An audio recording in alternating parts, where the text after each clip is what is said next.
Good morning and welcome to On My Way. This is season 2, episode 5, and I am on my way on a gorgeous, gorgeous Saturday to Cove Neck to do an open house. I'm so excited. It's got to be the first time in months I'm actually going to have an open house where the weather is agreeable. It's sunny, it's over 40 degrees, and I bet you every realtor today is really, really happy because it makes such a difference. I've got my balloons in the back. I think you can't see them. I buried them, but I will have a bunch of signs and balloons to put up. And I'm just really hopeful for today. See you in a little bit. I just wanted to film the sky because it's blue and I'm so happy about it. And also the view, which you may have seen before in one of my other videos, but you know, the water was completely covered with snow before, and I don't know if you can tell yet. When we get a little bit further along, you will be able to tell that the ice is melting. It's just beautiful, and the birds are out, and so excited. See how pretty that is. We're almost there, people. And don't forget to turn your clocks forward. Decided to take a little detour today, just so that you all can see a little bit more of the area, at least one thing that I haven't shown you in Cove Neck before, which is such a great feature, is Teddy Roosevelt's home. You know, it's recently been under tremendous restoration, and I believe the scaffolding, I'm not quite sure. We're going to see if it's still up. I think there are tarps and things up, but here it comes on the right. I'm going to slow down just so you can see it.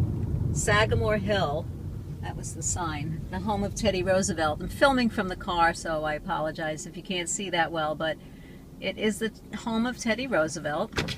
See if I open my window and lean out, maybe you'll get a better view. There it is, the top of the snow, and yeah, it's a little bit covered, but it's just another great thing that we have around here. So as I pull up to the sign, I hope you can see, it's the Sagamore Hill is a National Historic Site. It's part of the National Park Service, U.S. Department of the Interior. In case you can't see, that's what that sign says.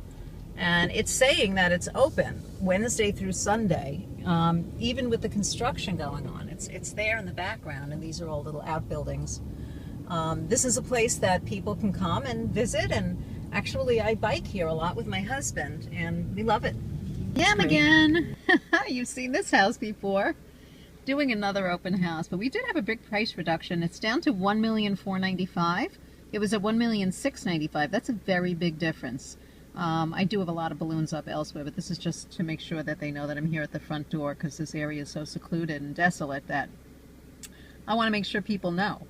Anyhow, hi again. So here I am in the house, and it's magnificent. I can't believe it. What I wanted to do was to show you, I may have done this before, I'm not sure, but what all the paperwork is that we have to have out at our open houses. So I'm going to do that. Okay, so what looks like to be a full counter is actually a full counter. Of course, I have my brochure here, which I think is very nice, that Daniel Gale, my company, actually, you know, helps to provide this for us. We have a fabulous photographer, Kevin, you know who you are, love you, and a listing sheet. Now I've got the customer version. It doesn't have any notes that a realtor would need on it. That's important. Here is a New York State disclosure, which I may have spoken about this before. It sort of delineates to the It discloses really to the buyers that walk in the relationship that I have with the seller, which, you know, when it's your listing, it's, you know, usually 99.9% of the time I work for the seller.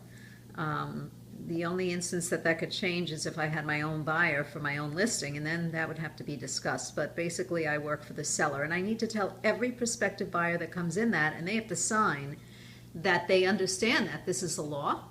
And it's not up to me. They have to understand that I have to work for one or the other.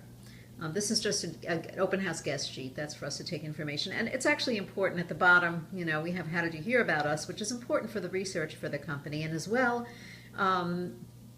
you know, we like to know if they are working with anybody else. Okay, and it's important for us to know if they have hired a buyer's agent. So that's important. The company uses this information about where they heard about the property to go forward in terms of their marketing and where they're going to spend their money, which is what makes it such a great company. This is the explanation of the New York State disclosure. It's important to have that out so people don't think this form is just something I'm randomly having them sign. And then over here, another very important piece of information. We have to let everybody know that we do business in accordance with the federal fair housing law, which is huge. And we're not allowed to discriminate against many, many different statuses of people, many different kinds of people. And that's very important too. So all of this has to be displayed at the open house. It makes for a very full counter, and we're always looking for places where we can put that stuff. Okay, see you in a few.